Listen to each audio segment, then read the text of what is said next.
Straight ലൈനിലേക്ക് സ്വാഗതം. വെളിയമ്പാർക്കന് ശേഷം കേരളത്തിലെ ഒരു കമ്മ്യൂണിസ്റ്റ് നേതാവായിട്ട് ഞാൻ കാണുന്നത് പിണറായി വിജയനാണ്. പിണറായി വിജയനെ പകരം വയ്ക്കാൻ ആ പാർട്ടിയിലോ മറ്റിടതുപക്ഷ പാർട്ടിയിലോ ആരുമില്ല. എനിക്ക് ഒരുപാട് ജോലി തിരക്കുണ്ട്. ഇപ്പോഴാണ് ഞാൻ എൻ്റെ കുടുംബത്തിനെ തിരിഞ്ഞു നോക്കിയത്. ഞാൻ പോകാത്ത ഇടവഴികളില്ല, ഞാൻ കയറാത്ത വീടുകളില്ല, ഞാൻ പോകാത്ത പഞ്ചായത്തില്ല, ഞാൻ പ്രസംഗിക്കാത്ത യോഗങ്ങളില്ല തിരുവനന്തപുരം. ആ വാർത്ത അത് അവർക്ക് തെറ്റിപ്പോയതാണ്. ഞാൻ പ്രതിപക്ഷ നേതാവായിരുന്നപ്പോൾ, ഉപനേതാവായിരുന്നപ്പോൾ ഉമ്മൻചാണ്ടിക്കെതിരായിട്ട് നിയമസഭയിൽ നടത്തിയ പ്രസംഗത്തിൻ്റെ ഒരു ഭാഗമാണ്. ഈ കേരളത്തിലെ ഒരു DGPയെ CBIയുടെ കുറ്റവാളിയായി പ്രഖ്യാപിക്കാൻ കഴിഞ്ഞ മന്ത്രിയാണ് ഞാൻ. കമ്മ്യൂണിസ്റ്റ് പാർട്ടിയിൽ ജാതിയുണ്ടോ? എല്ലാം ജാതിയുള്ള ആളുകൾ പാർട്ടിയിലുണ്ട്. പാർട്ടിക്ക് ജാതിയില്ല. പാർട്ടിക്ക് ജാതിയില്ല.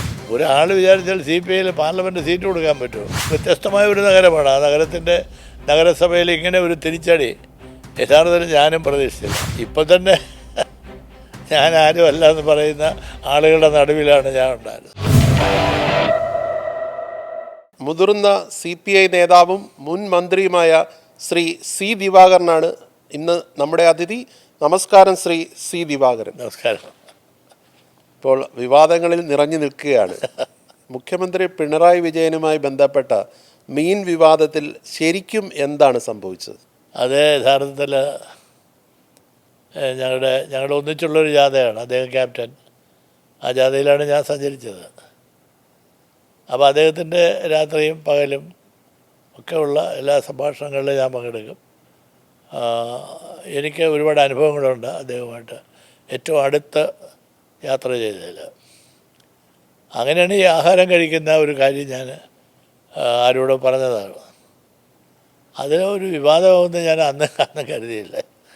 നമുക്കെല്ലാം ആഹാരത്തിനെ സംബന്ധിച്ച് ചില ടേസ്റ്റുകളുണ്ട്. ഓരോരുത്തരുടെ വ്യക്തിപരമായ കാര്യമാണോ? വ്യക്തിപരമായ കാര്യം ആഹാരം. എനിക്ക് ചില ആഹാരത്തിനോട് ടേസ്റ്റുണ്ട്.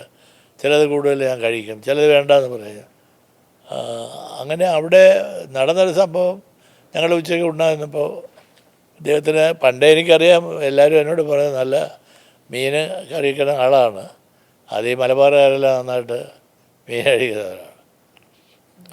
എൻ്റെ അടുത്ത് എല്ലാ ദിവസവും അങ്ങനെ ഉച്ചയ്ക്ക് ഞങ്ങൾ ഒന്നിച്ച് ലഞ്ച് കഴിക്കുമ്പോഴും എന്നെയും കൂടെ അടുത്തിരുത്തിയേ കഴിക്കൂ. വലിയ സഹോദര സ്നേഹം പോലെ ആയിരുന്നു എന്നോട്. അന്നും ഇതുപോലെ അവിടെ വന്നു, ആ വീട്ടിൽ വന്നു. ആനത്തലവട്ടം ആനന്ദൻ്റെ വീട്ടിലാണ്. ആനത്തലവട്ടം ആനന്ദൻ്റെ വീടാണെന്ന് ഞാൻ അറിഞ്ഞില്ല. ഞാൻ ചോദിച്ചു ആരുടെ വീടാണെന്ന്. അപ്പോഴാണ് ആരോ പറഞ്ഞത് എൻ്റെ ആളുടെ വീട്. ആ വീട്ടിലങ്ങനെ ആൾ താമസമുള്ളതായിട്ട് എനിക്ക് തോന്നിയില്ല. ഞങ്ങൾക്ക് വേണ്ടി അറേഞ്ച് ചെയ്ത ഒരു ലഞ്ചിന് വേണ്ടി അറേഞ്ച് ചെയ്ത ഒരു വീടാണ്. മീൻ കഴിച്ചില്ലെങ്കിലും അദ്ദേഹം ഭക്ഷണം കഴിക്കാതെ എഴുന്നേറ്റ് പോയില്ലല്ലോ? ഇല്ല, എഴുന്നേറ്റൊന്നും പോയിരുന്നില്ല. മീൻ അങ്ങനെ ഇരുന്നതും ഇല്ല. അദ്ദേഹം ചോദിച്ചെന്താണെന്ന് ചോദിച്ചു, വിഭവങ്ങളൊക്കെ ചോദിച്ചു. മീനാണ്. അപ്പം ഞാൻ പറഞ്ഞത് ഇങ്ങനെയുള്ളൊരു മീനാണ്. സാരമില്ല, അപ്പോൾ ഒരു കാര്യം ചെയ്യാം, നിങ്ങളൊക്കെ ആഹാരം കഴിക്കുക, ദിവാരം എന്നെ AK സെൻറ്ററിൽ വിളിച്ചാൽ മതി, നമുക്ക് അപ്പോഴും ജോയിൻ ചെയ്യാം, നമുക്ക് പോകാം. അങ്ങനെ വളരെ സന്തോഷമായിട്ട് പോയി. അതാണ് പിന്നെ നെമ്മീനില്ലാത്തതുകൊണ്ടാണ് അദ്ദേഹം കഴിക്കാത്തതെന്ന് ഞാൻ പറഞ്ഞതായിട്ടൊക്കെ. അങ്ങനെ പറഞ്ഞില്ല. പക്ഷേ അന്നത്തെ ജില്ലാ സെക്രട്ടറി എന്നോട് ചോദിച്ചാൽ അദ്ദേഹം ഉണ്ടില്ലല്ലോ എന്ന്. അദ്ദേഹത്തിന് ചില മീനുകൾ ഇഷ്ടപ്പെടില്ല, അതുകൊണ്ടായിരിക്കും പോയത്. കുഴപ്പമില്ല, ഞങ്ങൾ പോയി ജോയിൻ ചെയ്തോളാം. അങ്ങനെ ഇതാണ് സംഭവം യഥാർത്ഥത്തിൽ. പക്ഷേ അദ്ദേഹം മീൻ കഴിച്ചില്ലെങ്കിലും ഊണ് കഴിക്കാതെ എഴുന്നേറ്റ് പോയിട്ടില്ലെന്നാണ്. ഇല്ല, അങ്ങനെ എഴുന്നേറ്റ് പോകുന്ന ഒരു സ്വഭാവക്കാരനല്ല. അന്നേരം അദ്ദേഹം ഭക്ഷണം കഴിക്കാതെ എഴുന്നേറ്റ് പോയില്ല. ഇല്ല, ഭക്ഷണം കഴിക്കാൻ വേണ്ടി ഇരുന്നുമില്ല അദ്ദേഹം. എന്നല്ല പിന്നെ കഴിക്കണ്ടേ. അപ്പം അങ്ങനെ ആ ലഞ്ചിൽ അദ്ദേഹം പങ്കെടുത്തില്ല. അത്രേ ഉള്ളൂ. അത് ഇങ്ങനെ ഒരു വെറുതെ എന്നെയും അദ്ദേഹത്തെയും തമ്മിൽ കൂട്ടിയടിക്കാൻ വേണ്ടിയുള്ള ഒരു കൗതുക വാർത്തയാണ് അത്. പത്രങ്ങൾ, മാധ്യമങ്ങൾ പൊതുവെ അത് റിപ്പോർട്ട് ചെയ്തത് ഇല്ലാത്തതുകൊണ്ട് എഴുന്നേറ്റ് പോയെന്ന്. അതൊക്കെ ഞാൻ കംപ്ലീറ്റ് നിഷേധിച്ചു. ഞാൻ അങ്ങനെ ഒരു സംഭവമില്ല. കേരളോദയ പത്രവും സർവ്വപത്രങ്ങളിലും ഞാനത് നിഷേധിച്ചു. അങ്ങനെ ഒരു സംഭവമില്ല, അത് വെറുതെയാണ്, അത് വ്യാജ വാർത്തയാണ്. ഇപ്പോഴും ഞാൻ പറയുന്നത് ഈ നടന്ന സംഭവം ഇതാണ്. ലഞ്ച് കഴിക്കാൻ ഞങ്ങൾ ആലോചിച്ചു. അപ്പോൾ അദ്ദേഹം AK സെൻറ്ററിൽ പോകണമെന്ന് പറഞ്ഞു. പിന്നെ മീൻ എന്താണെന്ന് ചോദിച്ചു. അപ്പോൾ പറഞ്ഞു എൻ്റെ മീനാണെന്ന് പറഞ്ഞു. അത് കുഴപ്പമില്ല, നിങ്ങൾ കഴിക്കാമെന്നാണ്. അല്ലാതെ അദ്ദേഹത്തിനെ പോലെ ഒരാൾ അങ്ങനെയൊന്നും ചെയ്യുന്ന എനിക്ക് എങ്ങനെ ഇത് ആളിൽ വിശ്വസിച്ചത് എനിക്കറിയില്ല. അല്ല, ആനത്തലവട്ടം ആനന്ദൻ്റെ മകൻ ഒരു പ്രസ്താവന ഇറക്കിയായിരുന്നു. ഇതിനു മുമ്പ് അവിടെ വന്ന് മീൻ കഴിക്കുകയും ഭക്ഷണം കഴിക്കുകയൊക്കെ ചെയ്തിട്ടുണ്ട്. ഞാൻ അതിനൊന്നും മറുപടിയൊന്നും പറയുന്നില്ല. ഇപ്പം അതിലേക്കൊരു വിവാദം ഞാൻ പൂർണ്ണമായിട്ട് അത് മുഴുവൻ റെഫ്യൂസ് ചെയ്തിട്ടുണ്ട്. ഇപ്പോൾ താങ്കൾ ശ്രീ പിണറായി വിജയൻ്റെ കൂടെ ജാഥയിൽ, എനിക്ക് തോന്നുന്നത് ഏത് വർഷം, 2005-ലാണെന്ന് തോന്നുന്നു. അതിനുശേഷമാണ് PS മുഖ്യമന്ത്രിയായി വരുന്നത്. താങ്കൾ ഈ ജാഥയിൽ ഉടനീളം പങ്കെടുക്കുകയും അല്ലെങ്കിൽ തന്നെ ഒരു രാഷ്ട്രീയ പ്രവർത്തകൻ എന്നുള്ള നിലയിൽ പലപ്പോഴും അടുത്തിടപഴകുകയും ചെയ്തിട്ടുണ്ട് ശ്രീ പിണറായി വിജയനോട്. കൂടെ ഒരുപാട് ബന്ധങ്ങൾ എനിക്കുണ്ട്. എന്താണ് അദ്ദേഹത്തെ കുറിച്ചുള്ള ഒരു അഭിപ്രായം? അദ്ദേഹം LDF യോഗങ്ങളിൽ അദ്ദേഹം സ്ഥിരമായിട്ട് പങ്കെടുത്തുകൊണ്ടിരുന്നു. പ്രത്യേകിച്ച് മുഖ്യമന്ത്രി VS ആയിരുന്നപ്പോൾ എല്ലാ LDF യോഗവും, ആ LDF യോഗത്തിൽ തുടക്കം മുതലേ ഞാൻ വളരെ നാളുകളായിട്ട് വിളിയം ഭാർഗവൻ്റെ കൂടെ ഞാൻ പങ്കെടുക്കുന്നതാണ്. അദ്ദേഹത്തിൻ്റെ ഞാൻ എൻ്റെ ആത്മകഥയിൽ പറഞ്ഞിട്ടുണ്ട്. എൻ്റെ ആത്മകഥ ഇതെല്ലാം പറഞ്ഞിട്ടുള്ളതാണ്. അത് അദ്ദേഹമാണ് റിലീസ് ചെയ്തത്. അന്ന് അദ്ദേഹം BJTകളിൽ വലിയൊരു പുസ്തകം നടത്തി. ഞാൻ കണ്ടിട്ടുള്ളത് വെച്ചാൽ എനിക്ക് വെളിയം ഭാർഗവന് ശേഷം കേരളത്തിലെ ഒരു കമ്മ്യൂണിസ്റ്റ് നേതാവായിട്ട് ഞാൻ കാണുന്നത് പിണറായി വിജയനാണ്. പിണറായി വിജയനെ പകരം വയ്ക്കാൻ ആ പാർട്ടിയിലോ മറ്റിടതുപക്ഷ പാർട്ടിയിലോ ആരുമില്ല. പണ്ടങ്ങനെയല്ല, ഈ ഇടതുപക്ഷ പ്രസ്ഥാനത്തിന് വലിയ നിരയുണ്ടായിരുന്നു. ഇന്ന് അതെല്ലാം പോയി. അതൊക്കെ പോയി. യഥാർത്ഥത്തിൽ ഇന്ന് കേരളം അനുഭവിക്കുന്ന രാഷ്ട്രീയ പ്രശ്നം ലീഡർഷിപ്പ് ക്രൈസിസാണ്. പാർട്ടി അംഗീകരിച്ചാൽ പോരല്ലോ, ജനങ്ങൾ അംഗീകരിക്കുന്ന എന്തെല്ലാം വിവാദങ്ങളും തർക്കങ്ങളും വിമർശനങ്ങളും ഉണ്ടെങ്കിലും അവസാനം ജനങ്ങൾ പറയും എന്നാലും അദ്ദേഹം കരുത്തുള്ള ഒരു നേതാവാണ് പിണറായി വിജയൻ. താങ്കളുടെ അഭിപ്രായം അതാണ്? എൻ്റെ അഭിപ്രായത്തിൽ അദ്ദേഹം എടുക്കുന്ന തീരുമാനങ്ങൾ നടപ്പിലാക്കാനുള്ള നല്ല നട്ടലുള്ള കരുത്തുള്ള നിർഭയനായ സത്യസന്ധനായ ഈ പറയുന്ന ആരോപണങ്ങളൊന്നും ഞാൻ വിശ്വസിക്കുന്നില്ല.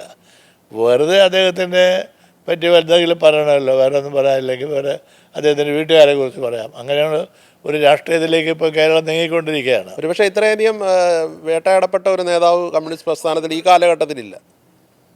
അദ്ദേഹത്തിൻ്റെ ജീവിതം തന്നെ ഒരു വേട്ടയാടലാണ്. അദ്ദേഹത്തിനെ വേട്ടയാടിയതുപോലെ പലപ്പോഴും അതെല്ലാം അതിജീവിക്കുക. അതൊന്നും അദ്ദേഹം വളരെ നിർഭയനായിട്ട് അതെല്ലാം നേരിടുന്ന ഒരു ക്യാരക്ടറാണ്. ഞാൻ എൻ്റെ ഒരു സങ്കല്പത്തിലെ കമ്മ്യൂണിസ്റ്റുകാരുടെ ഒരു നിരയിൽ അദ്ദേഹം സ്ഥാനം പിടിച്ചിട്ടുണ്ട്. എനിക്ക് അദ്ദേഹത്തെ വലിയ ബഹുമാനമാണ്, സ്നേഹമാണ്. അദ്ദേഹത്തിൽ നിന്നൊന്നും ഞാൻ പ്രതീക്ഷിക്കുന്നത്. അദ്ദേഹം വേറൊരു പാർട്ടിയാണ്. അദ്ദേഹത്തിൻ്റെ ഒരു ആനുകൂല്യവും എനിക്ക് ആവശ്യമില്ല, ഞാൻ ചോദിച്ചിട്ടുമില്ല. അതിപ്പോൾ 2 തവണ മുഖ്യമന്ത്രിയാകുന്നതിന് മുമ്പ് തന്നെ ദീർഘകാലത്തെ പരിചയമുണ്ട്. പ്രായത്തിൽ ഞാൻ തർക്കിക്കാൻ പോകുന്നില്ല. എൻ്റെ അവകാശവാദം ഞാൻ അദ്ദേഹത്തെക്കാൾ മൂത്ത ആളാണ് പ്രായത്തിൽ. പക്ഷെ അദ്ദേഹം ഒരു അസാധാരണമായ കേരള രാഷ്ട്രീയത്തിലെ ഒരു പ്രതിഭാസമാണ്. ഇന്നിപ്പോൾ ഈ വിവാദം ഏറെക്കുറെ കെട്ടടങ്ങുന്ന വേളയിൽ ഇന്ന് താങ്കളുടെ തന്നെ പാർട്ടിയിലെ മന്ത്രിയായ ശ്രീ GR അനിൽ അങ്ങ് ശുദ്ധ അസംബന്ധമാണ് പറഞ്ഞത്. രാഷ്ട്രീയമായിട്ട് അങ്ങനെ ചിന്തിക്കാനേ പാടില്ല. മാത്രമല്ല, അത് താങ്കളെ ഒരു മുതിർന്ന നേതാവെന്ന് പറയാൻ യോഗ്യനല്ല, പാർട്ടിയുടെ ഒരു ഘടകത്തിലുമില്ല എന്നൊരു വിമർശനം ഒരു ചാനൽ അഭിമുഖത്തിൽ പറഞ്ഞിട്ടുണ്ട്. ഫലമുള്ള വൃക്ഷത്തിൽ എല്ലാവരും കല്ലെറിയും. അതിൻ്റെ ഒരു ഭാഗമായിട്ട് ഞാനിത് കാണുന്നുള്ളൂ. അങ്ങനെ വലിയ ഗൗരവമായിട്ട് കാണുന്നില്ല. എന്നാലും ഇപ്പോഴും ഈ ഭരണ തുടർച്ച എന്നുള്ളൊരു മുദ്രാവാക്യമാണ് LDF മുന്നോട്ട് വയ്ക്കുന്നത്. അതിനെക്കുറിച്ച് അങ്ങയുടെ അഭിപ്രായം എന്താ? ഭരണ തുടർച്ചയ്ക്ക് ഭരണ തുടർച്ച സാധ്യത വളരെ കൂടുതലാണ്.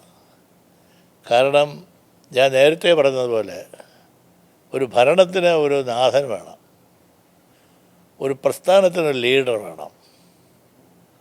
ഇപ്പോൾ LDFൻ്റെ ഒരു ലീഡർഷിപ്പ് എന്ന് പറയുന്നത് യഥാർത്ഥത്തിൽ പിണറായി വിജയനാണ്. ഗവൺമെൻറ്റിനെ ഈ പ്രതിസന്ധിയിൽ മുമ്പോട്ട് കൊണ്ടുപോയത് 10 കൊല്ലമായിട്ട് കേന്ദ്രത്തിൻ്റെ സർവ്വ എതിർപ്പുകളെയും നിഷ്പ്രഭമാക്കിക്കൊണ്ട് ഈ കേരളത്തെ വലിയ ഒരു വികസനത്തിൻ്റെ സാധ്യതയിലേക്ക്, വികസനം പൂർണ്ണമായെന്നൊന്നും ഞാൻ പറയുന്നില്ല, ഒരു വികസനത്തിൻ്റെ സാധ്യതയിലേക്ക് കേരളത്തെ നയിച്ചു എന്നുള്ളത് ഈ പൊളിറ്റിക്കൽ ക്രൈസിസിലും കേന്ദ്രത്തിൻ്റെ എതിർപ്പോടുകൂടി BJPയുടെയും അതുപോലെയുള്ള സംഘപരിവാറിൻ്റെ എല്ലാം ആക്ഷേപങ്ങളും ആരോപണങ്ങളും എതിർപ്പുകളുമെല്ലാം മറ്റൊരു പാർട്ടിയും അതിനെ നേരിടുന്നില്ല. പിണറായി വിജയനെ ഒറ്റയ്ക്ക് തന്നെ അതെല്ലാം നേരിട്ട് കൊണ്ടുപോകുന്നു എന്നുള്ളത് എനിക്ക് വലിയ അത്ഭുതം തോന്നുന്നു. കാരണം അദ്ദേഹത്തിൻ്റെ അഭാവം എന്തായിരിക്കും കേരളത്തിൻ്റെ സ്ഥിതി? നമ്മളങ്ങനെ കമ്മ്യൂണിസ്റ്റുകാരായ ഞാനെനിക്ക് അങ്ങനെ ചിന്തിക്കാൻ പാടില്ല. പക്ഷേ എന്നാലും യാഥാർത്ഥ്യത്തിൻ്റെ മുന്നിൽ ഞാനത് ആലോചിക്കാറുണ്ട്.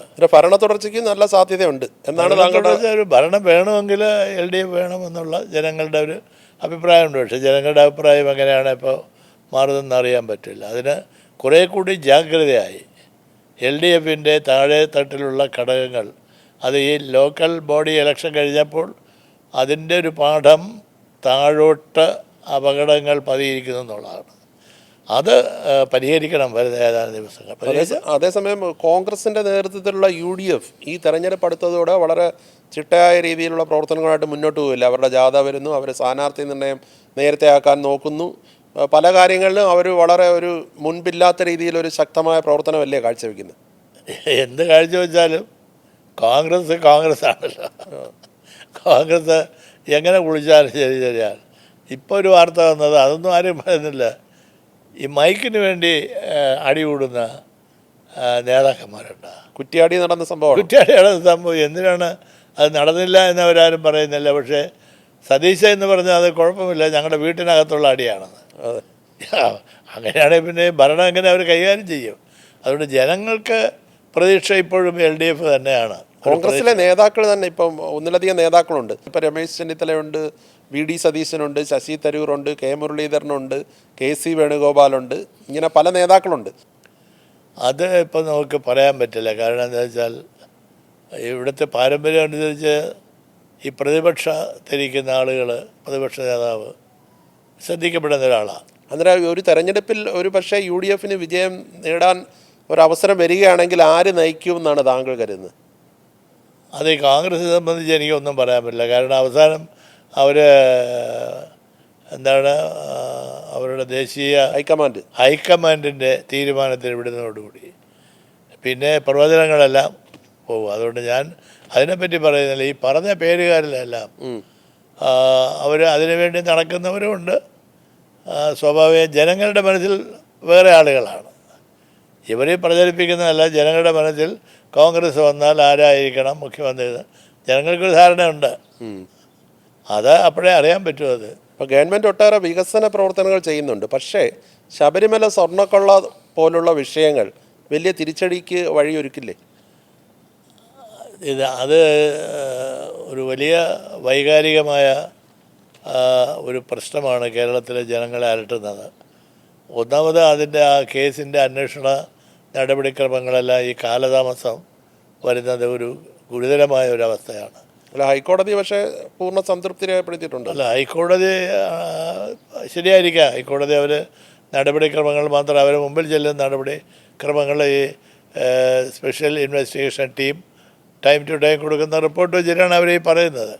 പക്ഷേ ഇത്രയും ഒരു കാലതാമസം ഉണ്ടായത് ഈ അടുത്ത കാലത്ത് എൻ്റെ രാഷ്ട്രീയ ജീവിതത്തിൽ ഈ കുറ്റപത്രം സമർപ്പിക്കാത്തതിൻ്റെ പേരിൽ കസ്റ്റഡിയിലെടുത്ത ആളുകൾ കയ്യും വീശി ഇറങ്ങിപ്പോയത് വളരെ അപൂർവം, വളരെ അപൂർവമാണ്. അതുതന്നെയാണ് ജനങ്ങൾക്കുള്ള ഒരു ഉത്കണ്ഠ എനിക്ക് തോന്നുന്നത്. അതുപോലെ തന്നെ ഈ കാര്യത്തിൽ അറസ്റ്റ് ചെയ്യപ്പെട്ട രാഷ്ട്രീയ പാർട്ടികളുമായി ബന്ധമുള്ളവർക്ക് എതിരെ നടപടികളും ഉണ്ടായില്ല, പാർട്ടി നടപടി. അല്ല, അതൊരു അവരുടെ പാർട്ടിയുടെ ഒരു നയമാണ്. അതൊരു പാർട്ടി എടുക്കേണ്ട ഒരു നയമാണ്. അത് എന്തുകൊണ്ടെടുത്തില്ല എന്ന് എനിക്കറിയില്ല. അതിനെപ്പറ്റി ഞാൻ പറയാൻ ആളില്ല. പക്ഷേ ഏതൊരു കേസും കാലതാമസം വരുത്തുന്നത് ഒരുപാട് ദുരൂഹമായ ചിന്തകൾക്ക് വഴിവെക്കും. അങ്ങനെയാണിത്. ഇതിൻ്റെ ആവശ്യമില്ലാതെ ഗവൺമെൻറ് കുറേ കൂടി ശക്തമായി ഇതെന്തിനാണ് കോടതി കൊടുത്തത്? ഗവൺമെൻറ് മിഷനറി ഉണ്ടല്ലോ. ഗവൺമെൻറ് മിഷനറി ഉപയോഗിച്ചൊരു അന്വേഷണം നടത്തി അതിൽ കൂടുതൽ അന്വേഷണമുണ്ടെങ്കിൽ ഹൈക്കോടതിയെ സുപ്രീം കോടതി ഇടപെട്ടോട്ടെ. പക്ഷെ അതിൽ എന്തുകൊണ്ടാണ് അങ്ങനെ സംഭവിച്ചതെന്ന് എനിക്കറിയില്ല. അതിന് അവർ പറയുന്നത് വെച്ചാൽ ഈ ദേവസ്വം ബോർഡ് ഓട്ടോണമസ് ബോഡിയാണ്, ഗവൺമെൻറ് ഇടപെടുന്നൊരു പരിധിയുണ്ട്. ശരിയായിരിക്കാം. അതല്ല, ഹൈക്കോടതി നേരിട്ട് അന്വേഷണം നേതൃത്വം കൊടുക്കുന്നതുകൊണ്ട് ഇടപെടാൻ പറ്റില്ല എന്നൊരു വാദമുണ്ട്. അങ്ങനെ ഒരു വാദമുണ്ട്. ആ വാദം ഹൈക്കോടതിയിൽ തന്നെ ഇതൊക്കെ പറയാനുള്ളതേ ഉള്ളൂ. ഗവൺമെൻറ്റിൻ്റെ വക്കീലിന് പറയാം ജനങ്ങളുടെ ഇടയിൽ ഇങ്ങനെ ഒരു പരാതി സർക്കാരിനെ ബാധിക്കുന്നതാണെന്ന് പറഞ്ഞാൽ ഹൈക്കോടതി ഇത് ഗൗരവമായി പരിഗണിക്കും. അതൊന്നും പറയുന്നില്ലല്ലോ. പക്ഷേ എന്തായാലും തെരഞ്ഞെടുപ്പിൽ സ്വർണ്ണക്കൊള്ള ഒരു വലിയ വിഷയം തന്നെയായിരിക്കും. തെരഞ്ഞെടുപ്പിൽ വിഷയമായിട്ട് വരില്ല എന്നൊന്നും ഞാൻ പറയില്ല. തെരഞ്ഞെടുപ്പിൽ പക്ഷെ വേറെ ഒന്നും പറയാനില്ലാതിരിക്കുന്ന ആളുകളുടെ കയ്യിൽ കൊണ്ടുകൊടുത്ത ഒരു വടിയാണിത്. 10 വർഷമായിട്ട് ഒന്നാന്തരമായ പെർഫോമൻസ് നടത്തിയ ഒരു ഗവൺമെൻറ്റിൻ്റെ അവസാന നിമിഷം ജനങ്ങൾക്കൊക്കെ അടിക്കാനൊരു വടിയുണ്ട്, അറിഞ്ഞോ അറിയാതെ കൊടുത്തിരിക്കുകയാണ്. ഇതോടുകൂടി മറ്റേ 10 വർഷത്തെ വികസനവും കാര്യങ്ങളെല്ലാം ആളിലും മറക്കാം. പെൻഷനായാലും എന്തായാലും ശരി, അത് ഒഴിവാക്കാമായിരുന്നു എന്നാണ് എനിക്ക് തോന്നുന്നത്. ഇപ്പം തന്നെ കഴിഞ്ഞ ദിവസവും താങ്കൾ ഒരു വിവാദപരമായ പ്രസ്താവന നടത്തിയതായ വാർത്തകൾ വരികയും പിന്നീട് താങ്കൾ തന്നെ അത് നിഷേധിക്കുകയും ചെയ്തു. ഇവിടുന്ന് കുട്ടികൾ പഠിക്കാൻ പോകുന്നു പുറത്തേക്ക്, ഇവിടെ ഒരു ചുക്കും ചുണ്ണാമ്പും ഇല്ല എന്നുള്ള രീതിയിലൊരു പരാമർശം വന്നതായി വാർത്തയുണ്ടായിരുന്നു. എന്ത് പറയുന്നു? ആ വാർത്ത അത് അവർക്ക് തെറ്റിപ്പോയതാണ്. ഞാൻ പ്രതിപക്ഷ നേതാവായിരുന്നപ്പോൾ, ഉപനേതാവായിരുന്നപ്പോൾ ഉമ്മൻചാണ്ടിക്കെതിരായിട്ട് നിയമസഭയിൽ നടത്തിയ പ്രസംഗത്തിൻ്റെ ഒരു ഭാഗമാണത്. അതാണ് ഇപ്പോഴത്തെ കൊടുത്തത്. ആ ഗവൺമെൻറ്റിനെതിരായിട്ട് നടത്തിയതാണ്. ഉമ്മൻചാണ്ടിയുടെ ബഡ്ജറ്റ് പ്രസംഗത്തെ നടത്തിയ പ്രസംഗമാണ്. അല്ല, ഇപ്പോഴത്തെ ഗവൺമെൻറ്റിനെ കുറിച്ച് ഇപ്പോഴത്തെ ഗവൺമെൻറ് വെച്ചാൽ ആദ്യമേ ഞാൻ പറഞ്ഞല്ലോ, ഇപ്പോഴത്തെ ഗവൺമെൻറ് വികസന കാര്യങ്ങൾ വളരെ മുമ്പേ പോയി. കേന്ദ്രത്തിൻ്റെ കൂടെ സഹായം ഉണ്ടായത് കുറച്ചുകൂടി കാര്യങ്ങൾ നടക്കാമായിരുന്നു. അത് നടത്തില്ല. മാത്രമല്ല പ്രതിപക്ഷത്തിൻ്റെ റോളും ശരിയല്ല. പ്രതിപക്ഷത്തിൻ്റെ റോള് കേന്ദ്രത്തിന് സഹായകരമായ രീതിയിലാണ്. അത് അതെന്താണ് അങ്ങനെ വരുന്നതെന്ന് അറിയില്ല. BJP പറയുന്നത് കേരളത്തിലെ മത്സരം കോൺഗ്രസും BJPയും തമ്മിലായിരിക്കുമെന്ന്. അത് ഞാൻ നേരത്തെ പറഞ്ഞത് അതൊരു കൗതുക വാർത്തയാണ്. അതിൽ കാര്യം അത് BJP എന്തൊക്കെയാണ് ഇവിടെ നഗരസഭയിൽ കുറച്ച് ആളുകളെ ജയിച്ചു എന്നുള്ളത്. ഇങ്ങനെ ഒരു ആഘോഷമുണ്ട്. എന്താണ് ഈ BJP ആണ്? അല്ല, താങ്കളുടെയൊക്കെ പ്രവർത്തന പന്ഥാവായിരുന്ന സ്ഥലമാണ് തലസ്ഥാനം. ആ തലസ്ഥാനത്ത് BJPയുടെ നേതൃത്വത്തിൽ കോർപ്പറേഷൻ ഭരണം പിടിച്ചില്ലേ? അതൊരു ചെറിയ കാര്യമാണോ? അല്ല, അത് ഒരു ചെറിയ കാര്യമല്ല. അത് കമ്മ്യൂണിസ്റ്റ് പാർട്ടികൾ പരാജയപ്പെട്ടെടുത്താണ് അവർ അധികാരത്തിൽ വന്നിരിക്കുന്നത്. പാർട്ടി ഒരു ഇടതുപക്ഷത്തിൻ്റെ ഒരു കേന്ദ്രമാണ് നമ്മുടെ സർക്കാർ ജീവനക്കാർ, തൊഴിലാളികൾ, വിദ്യാർത്ഥികൾ, യുവജനങ്ങൾ, ഇങ്ങനെയുള്ള ബുദ്ധിജീവികളെല്ലാം അടങ്ങുന്ന ഈ നഗരം വ്യത്യസ്തമായ ഒരു നഗരമാണ്. ആ നഗരസഭയിൽ ഇങ്ങനെ ഒരു തിരിച്ചടി യഥാർത്ഥത്തിൽ ഞാനും പ്രതീക്ഷിച്ചില്ല. ഇല്ല, അപ്രതീക്ഷിതമായി വന്ന ഒരു ജനങ്ങളുടെ വിധിയെഴുത്താണ്. അതിനാരെങ്കിലും ഇത് നേരത്തെ ഏതെങ്കിലും പാർട്ടിക്ക് അറിയാമെന്നോ എനിക്കറിയില്ല. എങ്കിൽ പിന്നെ പാർട്ടിക്കാരും മിണ്ടുന്നില്ല. അതിൽ നിന്ന് പാർട്ടിക്കാരെന്തെങ്കിലും പാഠം പഠിച്ചോ? പ്രത്യേകിച്ചും CPM-ഉം CPI-യും. CPM ആണ് അതിനകത്തൊരു പ്രമുഖമായ കക്ഷി. കാരണം ഈ മേയർമാരുടെ പട്ടിക എടുത്ത് നോക്കിയാൽ മേയർമാർ ഏറ്റവും കൂടുതലുണ്ടായിരുന്നത് CPM-നാണ്. ഞങ്ങൾക്കാകെ ഒരു തവണയാണ് ഒരു മേയർ ഉണ്ടായിരുന്നത് തിരുവനന്തപുരത്ത്, എൻ്റെ ഓർമ്മയിൽ, നന്ദകോട് കരുണാകരൻ. പിന്നെ മേയറൊന്നുമില്ല. പിന്നെ കുറച്ച് കൗൺസിലർമാർ ജയിക്കാതെ. ഇത്തവണ അതും ദയനീയമായിട്ട് പരാജയപ്പെട്ടു. അല്ല, BJPയുടെ വളർച്ച എങ്ങനെയാണ് കാണുന്നത്? ഇപ്പോൾ കേരളത്തിൽ അവർക്ക് തൃശ്ശൂരിൽ MP ഉണ്ട്, ഇപ്പോൾ BJPയുടെ വളർച്ച തൃപ്പൂണിത്തുറയിലുണ്ട്. അതെ, BJPയുടെ വളർച്ച ഒരു കേരളത്തിലെ ഇടതുപക്ഷ പ്രസ്ഥാനത്തിന് ഒരു ഭീഷണിയായിട്ടൊന്നും ഞാൻ കാണുന്നില്ല. ഇല്ല, മുമ്പൊന്നും ഇല്ലാത്ത വിധം ഈ പാർട്ടികളിൽ നിന്നൊക്കെ അതിലേക്ക് ആൾക്കാർ പോകുന്നുണ്ട്. അതൊക്കെ കുറച്ച് ആളിൽ എല്ലാ പാർട്ടിയിലും ഇപ്പോൾ ആർക്കും ഏത് പാർട്ടിയിലും പോകാനില്ല. പാർട്ടിയിൽ പോകണമല്ലൊന്നും കാര്യമൊന്നുമില്ല.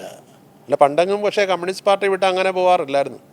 അല്ല, അതിന് ഞാൻ നേരത്തെ രാജേഷിനോട് പറഞ്ഞല്ലേ, ലീഡർഷിപ്പ് കുറച്ചുകൂടി സ്ട്രോങ് ആകണം. അതാണ് ഇതിൻ്റെ അകത്തുള്ള ഒരു ബുദ്ധിമുട്ട്. 2 കമ്മ്യൂണിസ്റ്റ് പാർട്ടികളുടെ സംസ്ഥാന ലീഡർഷിപ്പ് പഴയതുപോലെയാണ് ആളുകൾ ആഗ്രഹിക്കുന്നത്.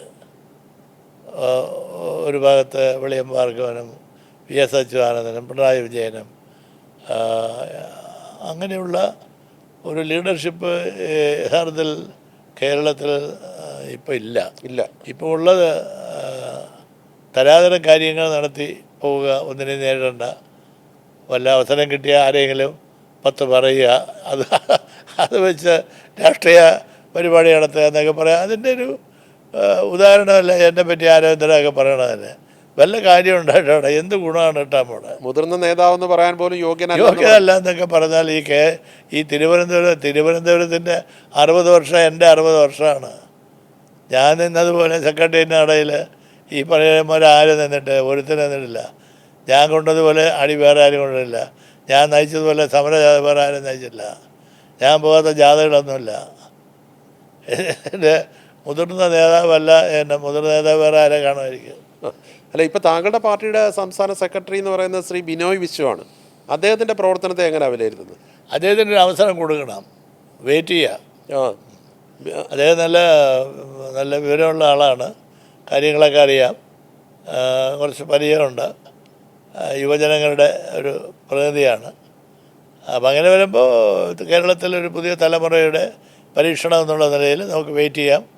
അദ്ദേഹം പെട്ടെന്ന് തന്നെ ഒരു നല്ല കമ്മ്യൂണിസ്റ്റ് ലീഡറായിട്ട് വരും. അദ്ദേഹത്തിൻ്റെ കുടുംബ പാരമ്പര്യം അതാണ്. അദ്ദേഹത്തിൽ പ്രതീക്ഷയുണ്ട്. എനിക്ക് വലിയ പ്രതീക്ഷയാണ് അദ്ദേഹത്തിന്. അപ്പം തന്നെ ഈ മന്ത്രിസഭയിലെ CPI മന്ത്രിമാർ, അവരുടെ ഒരു വിലയിരുത്തൽ എങ്ങനെയാണ്? അവരുടെ പെർഫോമൻസിനെ എങ്ങനെയാണ് കാണുന്നത്? അല്ല, അവർ മോശക്കാരല്ല. ഇത് പൊതുവെ ഈ 4 മന്ത്രിമാർക്ക് പ്രത്യേക റോളൊന്നുമില്ല. മന്ത്രിസഭയുടെ മൊത്തം റോളാണ്. മന്ത്രിസഭയിലെ മറ്റ് മന്ത്രിമാരെ പോലെ തന്നെ അവരും വലിയ കുഴപ്പങ്ങളില്ല, അഴിമതിയില്ല, മറ്റു കാര്യങ്ങളൊന്നും ഇടപെടുന്നില്ല, വളരെ കൃത്യമായിട്ട് കാര്യങ്ങളെല്ലാം നടത്തി പോകുന്നു. പക്ഷെ അവർക്കെല്ലാം മുഖ്യമന്ത്രിയുടെ വലിയ ബഹുമാനമാണ്. മുഖ്യമന്ത്രി പറയുന്നതിനപ്പുറത്ത് അവരാരും ഒന്നും ചെയ്യില്ല. അപ്പോൾ അതൊരു ഭരണ നേട്ടമാണത്. അപ്പോൾ താങ്കൾ ഉൾപ്പെടെ വളരെ മുതിർന്ന നേതാക്കൾ പലരും, വലിയ വലിയ നേതാക്കൾ പലരും മന്ത്രിമാരായിട്ട് ഇരുന്നിട്ടുള്ള ഒരു പാർട്ടിയാണിത്. ആ നിലയ്ക്ക് ഇവരുടെയൊക്കെ പ്രവർത്തനങ്ങൾ എടുത്തു പറയപ്പെടുന്നുണ്ടോ? അല്ല, അത് ഒരിക്കലും വരില്ലല്ലോ. ഇപ്പോൾ എൻ്റെ പൂർവികനായ എൻ്റെ മന്ത്രി E. ചന്ദ്രശേഖരൻ നായരാണ്. അതിനങ്ങോട്ട് പിന്നെ പോയ 57-ലെ KC ജോർജാണ് ഭക്ഷ്യമന്ത്രി. അപ്പോൾ അതുകൊണ്ട് അവരുടെ പാരമ്പര്യത്തിനൊന്നും എനിക്ക് വരാൻ കഴിഞ്ഞിട്ടില്ല. എന്നാലും താങ്കളുടെ പ്രവർത്തനം വളരെ ശ്ലാഘനീയമായിരുന്നു എന്നാണ് ഞാൻ ഇപ്പോഴും ജനങ്ങൾ പറയുന്നത്. അതെൻ്റെ അനുഭവങ്ങളാണ്. ഞാൻ റോഡിൽ നിന്ന് കയറിപ്പോയി മന്ത്രിയായതാണ്. സെക്രട്ടേറിയറ്റിൻ്റെ നടയിൽ 50 കൊല്ലം സമരം ചെയ്ത് കുറച്ച് നാൾ അതിനകത്ത് കയറി ഇരിക്കാമെന്ന് വിചാരിച്ച് കയറി ഇരുന്നപ്പോഴാണ് കാര്യങ്ങളെല്ലാം കുഴപ്പമാണെന്ന് ഞാൻ അറിഞ്ഞത്. അത് ഓരോന്നോരോന്നായിട്ട് കൈകാര്യം ചെയ്യാൻ വേണ്ടി കഴിഞ്ഞു. ഈ കേരളത്തിലെ ഒരു DGPയെ CBIയുടെ കുറ്റവാളിയായി പ്രഖ്യാപിക്കാൻ കഴിഞ്ഞ മന്ത്രിയാണ് ഞാൻ. DGP റാങ്കിലുള്ള IPS ആകും. അതായത് സിവിൽ സപ്ലൈസിൻ്റെ CMD ആയിരുന്ന അദ്ദേഹം ഇവിടുത്തെ വലിയ പൊടി പിടിച്ച ആളാണ്. അദ്ദേഹത്തിന് ഞാൻ അന്വേഷണം നടത്തി CBIക്ക് വിട്ടു. CBI അന്വേഷണം നടത്തി. ആദ്യം പറ്റില്ല എന്ന് പറഞ്ഞാൽ പിന്നെ പോയി വീണ്ടും കണ്ടു. അങ്ങനെ ശിവരാജ് പട്ടേലാണ് ഹോം മിനിസ്റ്റർ എന്ന്. അദ്ദേഹത്തെ കണ്ട് അന്വേഷണം നടത്തി കുറ്റവാളി നമ്പർ 1, അക്യൂസ് നമ്പർ 1 എന്ന് പറഞ്ഞു വന്നു. അദ്ദേഹത്തെ സർവീസിനെ സസ്പെൻഡ് ചെയ്തു. കോടിയേരി ബാലകൃഷ്ണനാണ് അന്ന് ഹോം മിനിസ്റ്റർ കേരളത്തിൽ. അപ്പം അതൊക്കെ അഴിമതി എന്ന് പറയുന്നത് വെറുതെ വാചകടിയല്ല. ആളുകളെ പുറത്താക്കണം, നടപടി എടുക്കണം. എൻ്റെ പുറത്ത് പറയാൻ കഴിയാത്ത സമ്മർദ്ദമാണ് വന്നത് ആ വിഷയത്തിൽ അയാൾക്ക് വേണ്ടി. ആ IPS ഉദ്യോഗസ്ഥന്, ആ DGP റാങ്കിലുള്ള ഉദ്യോഗസ്ഥന് വേണ്ടി എൻ്റെ മുമ്പിൽ വന്ന് ശുപാർശകൾ കണ്ട് ഞാൻ അമ്പലത്തിൽ പോയി. മുന്നണിക്കുള്ളിൽ നിന്ന് തന്നെ പല മുന്നണിക്കുള്ളിൽ നിന്നും എല്ലാം, പാർട്ടിക്കുള്ളിൽ നിന്നും വെളിയിൽ നിന്നുമൊക്കെ ഒരുപാട് സുഹൃത്തുക്കൾ അവരൊക്കെ. അപ്പോൾ ഈ അഴിമതിക്കെതിരായിട്ട് ആളുകൾ പ്രസംഗിക്കണമല്ലാതെ ഒരാളിനെ നടപടി എടുക്കുമ്പോഴാണ് അറിയുന്നത്. അപ്പോഴാണ് അവരുടെ നിലപാട് മനസ്സിലാവുന്നത്. അപ്പോഴാണ് അവരുടെ സ്വാധീനം മന്ത്രിയേക്കാൾ സ്വാധീനമുള്ളവരാണ് എന്നവർ തെളിയിക്കുന്നത്. അപ്പോൾ എനിക്ക് ഒരു ഭീഷണി പോലെയൊക്കെ തോന്നി. എല്ലാവരും പറഞ്ഞ് DGP ആണ്, ഒന്നാമത്തെ കേരളത്തിലെ DGP അല്ല, സൂക്ഷിക്കണം എന്നൊക്കെ ഒരുപാട് പറഞ്ഞപ്പോൾ എനിക്ക് ചെറിയൊരു സംശയം ഉണ്ടായിരുന്നു. ഇപ്പോൾ എന്ത് ചെയ്യാമല്ലോ അതിന്. പക്ഷെ പിന്മാറിയില്ല. ഞാൻ സസ്പെൻഷൻ നടത്തി വെളിയിലാക്കിയിട്ടാണെന്നുള്ളത്. അത് അഴിമതി എന്ന് പറയണത് ഇപ്പോഴും ആളുകളൊക്കെ പറയുന്നു സർക്കാർ മാറി വന്നിട്ടും ആ കാര്യത്തിൽ ഒരു മാറ്റം ഉണ്ടോ അല്ല എന്നുള്ളത് ആളുകൾക്ക് ഇപ്പോഴും സംശയമാണ്. റവന്യൂ വകുപ്പിലും മറ്റും വലിയ അഴിമതി നടക്കുന്നുണ്ട്. പ്രത്യേകിച്ച് വില്ലേജ് ഓഫീസ്, താലൂക്ക് ഓഫീസ്, ഇവിടെയൊക്കെ ദൈനംദിന ആവശ്യങ്ങൾക്ക് വേണ്ടി പോകുന്ന ആൾക്കാർ പൈസ കൊടുക്കാതെ കാര്യങ്ങൾ നടക്കാൻ പറ്റാത്ത സാഹചര്യമുണ്ട്. ഒരുപാട് പേരെ അഴിമതി കേസിൽ പിടികൂടുന്നു. അല്ല, അത് നടപടിയെടുക്കുന്നു എന്നുള്ളത് തെളിവല്ലേ. അഴിമതി റവന്യൂ വകുപ്പിൽ രാജൻ വളരെ ശക്തനായ മന്ത്രിയാണ്. അയാൾ കാര്യങ്ങൾ അയാളുടെ മുമ്പിൽ വന്നാൽ അയാൾ വിടില്ല. അതുകൊണ്ടാണ് ഈ നടപടികളൊക്കെ വരുന്നത്. കുറച്ച് കാണുന്നത് ഭൂമിയുമായിട്ട് തൊട്ടാൽ എവിടെ പോയാലും പിന്നെ അത് അഴിമതിയാണ്. അപ്പോൾ താങ്കളുടെ രാഷ്ട്രീയ ജീവിതത്തിലേക്ക് തിരിഞ്ഞു നോക്കിയാൽ ദീർഘമായ അനുഭവ സമ്പത്ത് ഈ കനൽ കനൽ വഴികൾ. കനൽ വഴികൾ എന്നുള്ള പുസ്തകത്തിൽ അതെല്ലാം പറഞ്ഞിട്ടുണ്ട്. അത്തരം ഒരു ജീവിത അന്തരീക്ഷത്തിൽ നിന്നാണ് താങ്കൾ വളർന്നു വന്നത്. ആ താങ്കൾ ഈ പാർട്ടിയുടെ സംസ്ഥാന സെക്രട്ടറി ആകാതെ പോയത് എന്തുകൊണ്ടാണ്? അതിൽ ദുഃഖമില്ലേ? ഇപ്പം തന്നെ ഞാൻ ആരും അല്ല എന്ന് പറയുന്ന ആളുകളുടെ നടുവിലാണ് ഞാൻ ഉണ്ടായിരുന്നത്.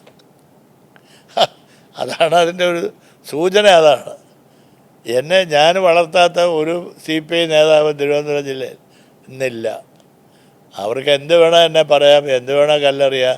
ഞാൻ മുതിർന്നതാണോ, ജൂനിയറാണോ, സീനിയറാണോ, ഇനിയിപ്പോൾ എന്നെ സൃഷ്ടിച്ചതവരാണോ എന്നൊക്കെ എൻ്റെ പിതൃത്വം അവകാശപ്പെട്ടാലും എനിക്ക് പരാതിയൊന്നുമില്ല. അതൊക്കെ അവരുടെ ആവശ്യം അതൊക്കെ ചെയ്യട്ടെ. അവരതുകൊണ്ട് വല്ല ഗുണം കിട്ടണമെങ്കിൽ കിട്ടട്ടെ.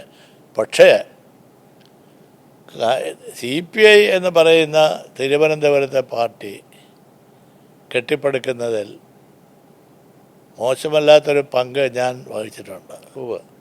ഞാൻ സഖാവ് കാർത്തികേയൻ, KV സുരേന്ദ്രനാഥ്, പൗടിക്കോണം കൃഷ്ണൻ, V തങ്കയ്യ തുടങ്ങിയ വൻമരങ്ങൾ, അവരുടെ ഇടയിലാണ് ഞാനൊരു ചെറിയ ആളായിട്ട് വന്ന് നിന്നത്. അവരുടെ എല്ലാം കണ്ട് അവരുടെ എല്ലാം പുറകെ നടന്നാണ് ഞാൻ പാർട്ടി. കണിയാപുരം രാമൻ തന്നെയാണ് എൻ്റെ ഏറ്റവും അടുത്ത സുഹൃത്തും നേതാവുമല്ല, അവൻ തന്നെയാണ്. അവനെയാണ് ഒരുപാട് ഞാൻ അനുകരിച്ചിട്ടുണ്ട്. അങ്ങനെയുള്ള ഈ പാർട്ടി പതുക്കെ ഞാൻ ഈ 65, 66, 67 ഈ പാർട്ടിയിലുള്ളപ്പോൾ ഇവിടെ CPI എന്ന് പറയുന്നത് വളരെ ദുർബല ആരുമില്ല. ജനങ്ങൾ മുഴുവൻ CPMലേക്ക് ഒഴുകിപ്പോയി. അവസാനം ഈ സുരേന്ദ്രനാഥ് ആശാനും കാട്ടായി കൊണ്ടുവന്ന 5-6 ആളുകൾ മാത്രമുണ്ട് ഞാൻ ചെല്ലുമ്പോൾ. അവരെ പുറകെ നടന്നാണ് ഈ പാർട്ടി കെട്ടിപ്പടുത്തത്.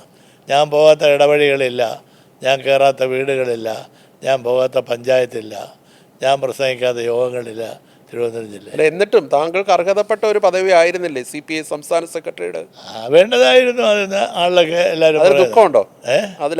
എനിക്കതിൽ അങ്ങനെ ആഗ്രഹിച്ചില്ല, അതിന് ദുഃഖമില്ല എനിക്ക്. പക്ഷെ എന്തുകൊണ്ടായില്ല? അത് ഒരു വലിയ ചോദ്യമാണ്. രാജേഷിനെ എപ്പോഴും ചോദിച്ചുകൊണ്ടിരിക്കാം എന്തുകൊണ്ടായി. അതിനിപ്പോൾ ഞാൻ മറുപടി പറയില്ല. മറുപടി ഉണ്ട്. ഇപ്പം പറയില്ല. കമ്മ്യൂണിസ്റ്റ് പാർട്ടിയിൽ ജാതിയുണ്ടോ? കമ്മ്യൂണിസ്റ്റ് പാർട്ടിയിൽ എല്ലാം ജാതിയുള്ള ആളുകൾ പാർട്ടിയിലുണ്ട്. പാർട്ടിക്ക് ജാതിയില്ല. പാർട്ടിക്ക് ജാതിയില്ല, പാർട്ടിക്കാർക്കുണ്ട്. പാർട്ടിയിലെ ചില ആളുകൾക്ക് നല്ല വർഗീയത ഉള്ള ആളുകളുണ്ട്. അവരത് വെച്ച് സമയാസമയങ്ങളിൽ ഇടപെടുകയും ചെയ്യും. അതിൻ്റെ ഒരു ഇര കൂടിയായിരുന്നോ താങ്കൾ? എനിക്ക് ആ പാർട്ടിയെക്കുറിച്ച് എനിക്ക് വലിയ മതിപ്പ്. അതുകൊണ്ട് ഞാൻ ആ പാർട്ടിയിൽ തന്നെ ആരെല്ലാം ഇപ്പോൾ എന്തെല്ലാം പറഞ്ഞാലും മുതിർന്നതല്ല നേതാവ് എന്ത് വേണോ പറഞ്ഞത്. പക്ഷേ CPI എന്ന് പറയുന്നത് എൻ്റെ പാർട്ടിയാണ്. മരണം വരെ ഞാൻ CPIയുടെ ആണ്. ആരുടെയെങ്കിലും സർട്ടിഫിക്കറ്റൊന്നും എനിക്ക് ആവശ്യമില്ല. എനിക്ക് ജനങ്ങളുടെ സർട്ടിഫിക്കറ്റ് മതി. പാർട്ടി ഘടകത്തിൻ്റെ ഒന്നും ആവശ്യമില്ല. ഘടകത്തിലില്ലാതാണല്ലോ പരാതി. ഘടകത്തിലുള്ളൊരു വലിയ കാര്യമാണെന്ന് എനിക്ക് തോന്നുന്നില്ല. ഞാനില്ലാത്ത ഘടകങ്ങളൊന്നും ഇല്ലായിരുന്നല്ലോ. ഞാൻ ബ്രാഞ്ച് മുതൽ ജില്ലാ council, state council, secretariat, national council, national executive, national secretary എല്ലാത്തിലും ഞാൻ ഉണ്ടായിരുന്നു. ഞാൻ ഇല്ലാത്ത ഘടകത. പിന്നെ മരണം വരെ ഘടകത്തിലിരിക്കുക എന്ന് പറയുന്നത് ശരിയല്ല. ഇപ്പോൾ ഒരു ഘടകത്തിലും ഇല്ല. പക്ഷേ പാർട്ടി നൽകിയൊരു ചുമതലയില്ലേ പ്രഭാത് ബുക്ക് ഹൗസിൻ്റെ കാര്യങ്ങൾ ഞാൻ നോക്കുന്നു. അത് അവർ ഏൽപ്പിച്ചിട്ടുണ്ട്. അതേപ്പോഴുമാണ് അവർക്ക് തിരിച്ചെടുക്കാമെന്നുള്ളതേ ഉള്ളൂ. അത് ഞാൻ ഡിമാൻഡ് ചെയ്തിട്ടൊന്നുമില്ല. ബാക്കി കാര്യങ്ങളെല്ലാം മുറ പോലെ നടക്കുകയല്ലേ. പാർട്ടി പ്രവർത്തനം നടത്തുന്നതിന് ഏതെങ്കിലും ഘടകത്തിലാവണമെന്ന് നിർബന്ധമില്ല. ഇല്ല, ഒരു ഘടകത്തിലാകേണ്ട കാര്യമില്ല. പാർട്ടിയുടെ ഞാനിപ്പോഴും തിരക്കിട്ട ഒരുപാട് പരിപാടികൾ എനിക്ക് ഉണ്ട്. സാംസ്കാരിക രംഗത്തുണ്ട്, രാഷ്ട്രീയ രംഗത്ത് സെമിനാറുകൾ, ചർച്ചകൾ, അഭിമുഖങ്ങൾ ഒക്കെ ഉണ്ട്. ഞാൻ എഴുതുന്നുണ്ട്. അത് എനിക്ക് ഒരുപാട് ജോലി തിരക്കുണ്ട്. ഇപ്പോഴാണ് ഞാൻ എൻ്റെ കുടുംബത്തിനെ തിരിഞ്ഞു നോക്കിയത്. ഞാൻ ഇത്രയും നാൾ ഒരു കുടുംബത്തിനെ അനാഥമാക്കി യാത്രയായിരുന്നു. ഇപ്പം ഞാൻ തിരിച്ചു വന്നപ്പോഴാണ് അതിൻ്റെ ബുദ്ധിമുട്ടുകൾ ഞാനിപ്പോൾ അനുഭവിക്കുന്നത്. അതിൻ്റെ ഇടയിൽ കൂടെ ഈ വഴിയെ പോണ ഒരു കല്ലെടുത്ത് ഒരു എറിയും കൂടി അറിയും. തെരഞ്ഞെടുപ്പ് അടുത്ത വേളയിൽ വലിയ വിവാദങ്ങൾക്ക് വഴിതെളിച്ചു എന്നുള്ളതാണ് താങ്കളുടെ പേരിലുള്ള ഒരു വിമർശനം. തെരഞ്ഞെടുപ്പെല്ലാം വരെയും പോവുകയും ചെയ്യും. തെരഞ്ഞെടുപ്പുമായിട്ടൊന്നും ബന്ധമൊന്നുമില്ല. തെരഞ്ഞെടുപ്പിൽ എൻ്റെ പ്രശ്നങ്ങൾ ഇതല്ലല്ലോ. തെരഞ്ഞെടുപ്പിൽ ജനങ്ങളുടെ പ്രശ്നങ്ങളല്ലേ. ഇത് ജനങ്ങൾക്ക് എന്താ കാര്യം ഇതിനകത്ത്? ആരെന്ത് ആഹാരം കഴിക്കണമെന്ന് ജനങ്ങൾ നോക്കിക്കൊണ്ടിരിക്കണം. അതുകൊണ്ട് അത് കാര്യമില്ല. പാർട്ടിയിൽ ഈ മുതിർന്ന നേതാക്കളോടുള്ള ഇപ്പോഴത്തെ പാർട്ടിക്ക് അകത്ത് നിൽക്കുന്നവരുടെ സമീപനം അത് അത്ര ശരിയാണ്. പ്രത്യേകിച്ച് കെ ഇ ഇസ്മയിലിനെ പോലൊക്കെയുള്ള ഒരു നേതാവിനെ ഒറ്റപ്പെടുത്തി നിർത്തിയത് നല്ലതാണോ? അല്ല, അതൊക്കെ ഒരു പാർട്ടിയുടെ ഉന്നത ഘടകങ്ങളെല്ലാം അങ്ങനെ ഉണ്ടെങ്കിൽ അവർ ആലോചിക്കേണ്ട കാര്യങ്ങളാണ്. കാരണം ഇസ്മായിലിനെ പോലെ ഒരാൾ അങ്ങനെ നമ്മുടെ രാഷ്ട്രീയ രംഗത്ത് നിന്ന് പ്രത്യേകിച്ച് ഇടതുപക്ഷ ഗുരുതരമായ വെല്ലുവിളികൾ നേരിടുന്നൊരു സമയത്ത്, പ്രത്യേകിച്ച് മതന്യൂനപക്ഷങ്ങൾ അകന്നു പോയിക്കൊണ്ടിരിക്കുന്ന സമയത്ത് കെ ഇസ്മായിലിനെ പോലെ മലബാറിലെ ഒരു ഉന്നതനായ ഒരാൾ, പാർട്ടിയുടെ അദ്ദേഹം ദീർഘനാൾ എന്നെക്കാൾ പദവികളിലിരുന്ന ആളാണ്. അതെ, വെളിയം ഭാർഗവൻ്റെയും പി കെ വിയുടെ അസിസ്റ്റൻറ്റ് സെക്രട്ടറി ആയിരുന്ന ആളാണ്. അപ്പോൾ അദ്ദേഹത്തിനോട് കാണിക്കുന്നത് എന്താണ് എന്നെനിക്കറിയില്ല. അതിനെ സംബന്ധിച്ചൊരു ആഭ്യന്തര പ്രശ്നങ്ങളുണ്ടാകുന്ന കാര്യമൊന്നും ഞാൻ പറയുന്നില്ല. അല്ല, നടക്കുന്നു, ജനങ്ങളതെല്ലാം നോക്കിക്കൊണ്ടിരിക്കുകയാണ്. എന്തായാലും മുതിർന്ന നേതാക്കളോടൊരു ചിറ്റമ്മ നയം ഇപ്പോഴത്തെ നേതൃത്വത്തിനുണ്ടോ? ഇപ്പോഴത്തെ നേതൃത്വം എന്ന് പറയുന്ന ഒരു മുതിർന്ന നേതാക്കന്മാരെ അംഗീകരിക്കാതെ അവർക്ക് പോകാൻ പറ്റുമോ? വല്ലതും പറയാമെന്നുള്ളതല്ലാതെ അംഗീകരിക്കാതെ പോകാൻ പറ്റില്ലല്ലോ. ജനങ്ങൾ അംഗീകരിക്കുന്നത് പ്രായമായ ആളുകളാണ്. ഇപ്പോഴും പറയുന്ന ആളുകൾ മുതിർന്ന നേതാക്കന്മാരാവില്ലേ? അവരെന്നും നിത്യവസന്തമായിട്ടിരിക്കുകയാണ്. അവരാരും പ്രേം നസീർ അല്ലല്ലോ നിത്യവസന്തമായിട്ടിരിക്കുക എന്നുള്ളത്. അവരും വരും, ഈ വഴികളിൽ കൂടെ അവരും വരും. ഇപ്പോൾ ഈ ഒരു LDF മന്ത്രിസഭ ഇപ്പോൾ 10 വർഷം പൂർത്തിയാക്കി തെരഞ്ഞെടുപ്പിനെ അഭിമുഖീകരിക്കാൻ പോവുകയാണ്. കേരള മുഖ്യമന്ത്രിക്ക് 100-ൽ എത്ര മാർക്ക് കൊടുക്കും? ഞാൻ 100-ൽ 90 മാർക്ക് കൊടുക്കും. അത്ര മികച്ച പ്രവർത്തനമാണ്. അത്ര മികച്ച പ്രവർത്തനം. അദ്ദേഹമല്ല ഇത് കൊണ്ടുപോകണത്. വേറെ രാജേഷ് രണ്ടാമതൊരാളുടെ പേര് പറയാനകത്ത് CPI മന്ത്രിമാർക്ക് എത്ര മാർക്ക് കൊടുക്കും? CPI മന്ത്രിമാർക്കൊന്നും മാർക്ക് ഒട്ടും മോശമൊന്നുമല്ല. അവരെ ഏൽപ്പിച്ച ജോലി ചെയ്യുന്നു, അതിനുള്ള മാർക്ക് കൊടുക്കാൻ നോക്കുക. അത്രയേ ഉള്ളൂ. അവരെ ഏൽപ്പിച്ച ജോലി അവർ ചെയ്യുന്നു. കൂടുതൽ ജോലി ഏൽപ്പിച്ചാൽ കൂടുതൽ ചെയ്യുമായിരിക്കും. പക്ഷെ എന്നാലും അവരെല്ലാം ജനങ്ങൾ താരതമ്യം ചെയ്യുന്നത് പിണറായി വിജയൻ്റെ കൂടെ അപ്പോൾ അതാണ് അവരുടെ ബുദ്ധിമുട്ട്. പിണറായി ഒരു വേറെ കേസാണ്, എക്സെപ്ഷണൽ കേസാണ്.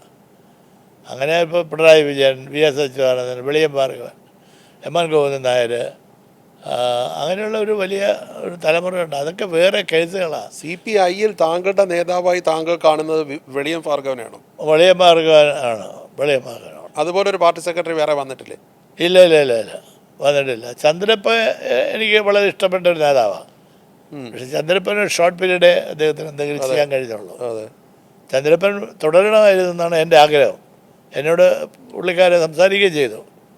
അപ്പോൾ പറഞ്ഞ് എൻ്റെ ആരോഗ്യം എങ്ങനെയാണ് ഇവിടെ, അല്ലെങ്കിൽ ഞാൻ തുടരും ഇവിടെ, എൻ്റെ ആരോഗ്യമൊക്കെ പോയിരിക്കുകയാണ്, അതുകൊണ്ട് നിങ്ങൾ ഇതൊക്കെ നോക്കിക്കൊള്ളണം എന്ന് പറയാറുണ്ട്. വെളിയം ഭാർഗവൻ്റെ പ്രത്യേകതയായിട്ട് താങ്കൾ കാണുന്നത് എന്താണ്? അദ്ദേഹം മെരിറ്റ് അംഗീകരിക്കുന്ന ആളാണ്. വേറെ ഒന്നും പ്രശ്നമല്ല, മെരിറ്റാണ്. അത് പാർട്ടിയുടെ പ്രവർത്തനം, പ്രസംഗം, നടപടിക്രമങ്ങൾ, തൻ്റെ ഇടം, സമരങ്ങളെ നയിക്കുന്ന രീതി, സമരങ്ങൾ, ഇതെല്ലാം വാച്ച് ചെയ്യുന്ന ഒരാളാണ്. അത് വെച്ചിട്ടാണ് ഓരോ കേഡേഴ്സിനും ഓരോ സഖാവിനെ അങ്ങനെ സ്നേഹിക്കുകയും ബഹുമാനിക്കുകയും ചെയ്യും. ഒരുപക്ഷെ അദ്ദേഹം സെക്രട്ടറി ആയിരുന്നത് കൊണ്ട് കൂടിയാണോ താങ്കൾക്ക് അർഹതപ്പെട്ട മന്ത്രിസ്ഥാനം കിട്ടിയത്? അതില്ലെന്ന് ഞാൻ പറയില്ല. അദ്ദേഹത്തിന് അത് ഭയങ്കര ബോൾഡായിരുന്നു. അദ്ദേഹത്തിൻ്റെ പേര് സ്റ്റേറ്റ് കൗൺസിലിൽ പറഞ്ഞാൽ അതിനഴിച്ച് എതിരിടാൻ ആരും കാണില്ല. മറ്റൊരു സെക്രട്ടറി ആയതുകൊണ്ടാണോ തുടർച്ച ലഭിക്കാതെ പോയത്? തുടർച്ച ലഭിക്കാത്ത പല കാരണങ്ങളുണ്ടാവും. ഞാൻ അങ്ങനെ ഇപ്പോൾ ഒരുപാട് ആളുകളെല്ലാം ഇപ്പോൾ പറയുന്നില്ല CPIയിൽ എന്തൊരു ഇസ്മായിൽ ഗ്രൂപ്പും മറ്റേ ഗ്രൂപ്പ്.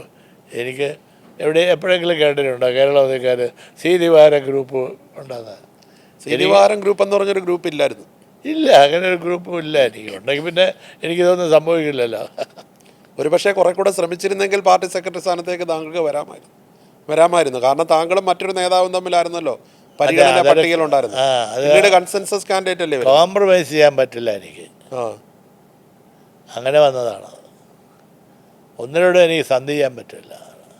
ഇഷ്ടമാണെങ്കിൽ ഇഷ്ടപ്പോൾ നടക്കട്ടെ എന്നുള്ളതല്ലാതെ അതൊരു അന്നത്തെ സാഹചര്യത്തിൽ അങ്ങനെയല്ല സംഭവിച്ചു എന്നുള്ളതേ ഉള്ളൂ. എനിക്ക് എന്നെ വേട്ടയാടിയത് ഇപ്പോഴും മാത്രമല്ലല്ലോ. ഇപ്പോൾ ഈ പറയുന്ന ഒരു വിവാദമുണ്ടാക്കി, ഇപ്പോൾ ഞാൻ മുതിർന്നതാണോ ജൂനിയറാണെന്നൊക്കെ തർക്കം ഉന്നയിക്കുന്ന അദ്ദേഹത്തിൻ്റെ അടങ്ങുന്ന ഒരു സമിതി കമ്മിറ്റിയൊക്കെ ആണല്ലോ എന്നെ ഈ തിരുവനന്തപുരം പാർലമെൻറ്റ് തെരഞ്ഞെടുപ്പിൽ ഞാനാണ് ഈ സീറ്റ് ബെനറ്റിന് കൊടുത്തതെന്ന് പ്രചരണം നടത്തി എൻ്റെ പേരിൽ അന്വേഷണം നടത്തിയത്. അതിലെന്താ സംഭവിച്ചത്? ശരി, ഒന്നും സംഭവിച്ചില്ല, ഒരു കാര്യമില്ല. ഒരാൾ വിചാരിച്ചാൽ CPIയിൽ പാർലമെൻറ്റ് സീറ്റ് കൊടുക്കാൻ പറ്റുമോ?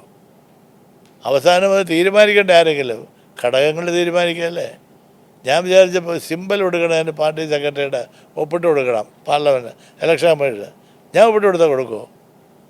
അപ്പോൾ പാർട്ടി സെക്രട്ടറി അന്ന് രാജയാണ്, ആളിൻ്റെ സെക്രട്ടറി, അയാളാണ് കൊടുക്കാൻ. പാർലമെൻറ്റ് അംഗങ്ങളെ സ്ഥാനാർത്ഥികളെ തീരുമാനിക്കണം അവസാനം ദേശീയ കൗൺസിലാണ്. ബെനറ്റിന് സീറ്റ് കൊടുത്തത് ശരിയായ ഒരു തീരുമാനമായിരുന്നു. അല്ല, അത് എങ്ങനെ കിട്ടിയെന്ന് എനിക്ക് പോലും ഇപ്പോഴും അറിഞ്ഞുകൂടാ. അത് സംസ്ഥാന നേതൃത്വമാണോ കൊടുത്തത്, ദേശീയ നേതൃത്വമാണോ കൊടുത്തത്? രണ്ടുപേരും കൂടി അറിഞ്ഞതാണ്. അറിഞ്ഞാണ് അറിഞ്ഞാണ് കൊടുത്തത്. അങ്ങനെയൊക്കെ അറിവില്ലായിരുന്നു. എനിക്കതിനെപ്പറ്റി അറിയില്ല. അത് ഒരു വലിയ ഗൂഢാലോചന എന്ന് എനിക്ക് തോന്നാറുണ്ട് ചിലപ്പോൾ. ഞാൻ അതിനെക്കുറിച്ച് ഒരുപാട് കാര്യങ്ങൾ പുറത്ത് പറയാത്തതാണ്. അത് എന്തായാലും ആ കഥ കഴിഞ്ഞു, ആ സംഭവം കഴിഞ്ഞു. അത് ചാപ്റ്റർ ഈസ് ഓവർ. ആ പാർട്ടിക്കാർ, ഈ പാർട്ടിക്കാർ തന്നെ എന്നെ ഏകണ്ഠമായി പാർലമെൻറ്റിലേക്ക് മത്സരിക്കാനും തീരുമാനിച്ചു. പാർട്ടിക്കുള്ളിൽ അപ്പോൾ ഇപ്പോഴും വേട്ടയാടൽ തുടരുന്നുണ്ട്. ഇപ്പം പിന്നെ മുതിർന്ന ആൾ ഒരു ഘടകത്തും ഇല്ല, എന്നെ പിന്നെ വേട്ടയാടണം. പക്ഷേ CPIയുടെ ഒരു പ്രസക്തി കേരള രാഷ്ട്രീയത്തിൽ കുറഞ്ഞു പോയോ? അങ്ങനെയൊക്കെ ചില സുഹൃത്തുക്കൾ എന്നോട് പറയാറുണ്ട്. സുഹൃത്ത് സംഭാഷണത്തിൽ എന്നോട് സ്നേഹമുള്ള ആൾ പറയാറുണ്ട്, സാറിൻ്റെ പാർട്ടി കുറച്ചുകൂടി ശ്രദ്ധിക്കണം, ശരിയാവുന്നില്ല എന്നൊക്കെ പറയാറുണ്ട്. അതൊക്കെ ജനങ്ങളുടെ ഒരു പൾസാണത്. എന്തായാലും ഈ ഒരു പാർട്ടിയോടുള്ള ഒരു ആഭിമുഖ്യം ഒരിക്കലും വിട്ടുപോയില്ല. ഇല്ല, അത് മരണം മാത്രം. കാരണം ഈ പാർട്ടി എൻ്റെ പാർട്ടിയല്ലേ. ഞാൻ തിരുവനന്തപുരത്ത് കഷ്ടപ്പെട്ടുണ്ടാക്കിയ പാർട്ടിയാണ്. ഞാനും കൂടി ചേർന്ന് വലിയ സീനിയർ നേതാക്കന്മാരൊക്കെ ഉണ്ടായിരുന്നു. അവരെല്ലാം അടങ്ങുന്നതിൽ ഒരു ജൂനിയർ ആളാണ് ഞാൻ. ഇപ്പം ഞാൻ സീനിയർ ആളാണ്. അപ്പോൾ ആ സീനിയാരിറ്റി അംഗീകരിക്കില്ല എന്ന് പറഞ്ഞാൽ പിന്നെ തമാശ അല്ലാതെ വേറെ എന്ത് പറയാനാ. ഞാൻ ഇപ്പം കേൾക്കുന്ന രാജേഷ് പറഞ്ഞ വാർത്തയൊന്നും ഞാൻ കേട്ടില്ല. ആരോഗ്യം വിളിച്ച് പറഞ്ഞിങ്ങനെ സാറിനെ പറ്റി ഞാൻ ഒരു കമൻറ്റ് വന്നിട്ടുണ്ടെന്ന്. ഞാൻ സാറെല്ലാം ഒരുപാട് കമൻറ്റുകൾ വരും. അതായി വല്ല കഥയുള്ള ആളുകളെ പറ്റി പറഞ്ഞാലേ ആളിൽ ശ്രദ്ധിക്കൂ. വേറെ എന്നെപ്പറ്റി പറഞ്ഞാൽ കേരളം മുഴുവൻ അറിയും. അങ്ങനെ ഒരു കീർത്തി അവർക്കുണ്ടാവും, ഒരു പ്രശസ്തി കിട്ടട്ടെ. ഞാൻ എന്നും മുതിർന്ന നേതാവാണ്, എന്നും കമ്മ്യൂണിസ്റ്റുകാരനാണ്, മരണം വരെ കമ്മ്യൂണിസ്റ്റാണ്. എനിക്ക് പ്രത്യേക സ്ഥാനമാനങ്ങളും പദവിയും ഘടകവും ഒന്നും ആവശ്യമില്ല. തരാമെന്ന് പറഞ്ഞാലും ആവശ്യമില്ല. ആ കാലം കഴിഞ്ഞു. ഞാനാണ് ഞാൻ ഘടകം തീരുമാനിച്ച ആളിലാണ് ഇപ്പം പറയണത് ഞാൻ ഘടകത്തിലൊന്നും ഇല്ലയെന്ന്. ഞാൻ ഘടകം തീരുമാനിച്ചതാണ് അവർ. അതുകൊണ്ട് ഇതൊരു പുതിയ കാലമാണ്, പുതിയ ആളുകളാണ്. അപ്പോൾ അവരുമായിട്ട് പൊരുത്തപ്പെട്ടു പോകുക എന്നുള്ളതല്ലാതെ എൻ്റെ മുമ്പിൽ വേറെ വഴിയൊന്നുമില്ല. അപ്പോൾ എന്നും കമ്മ്യൂണിസ്റ്റായി തുടരുക. എല്ലാ ആശംസകളും. നമസ്കാരം.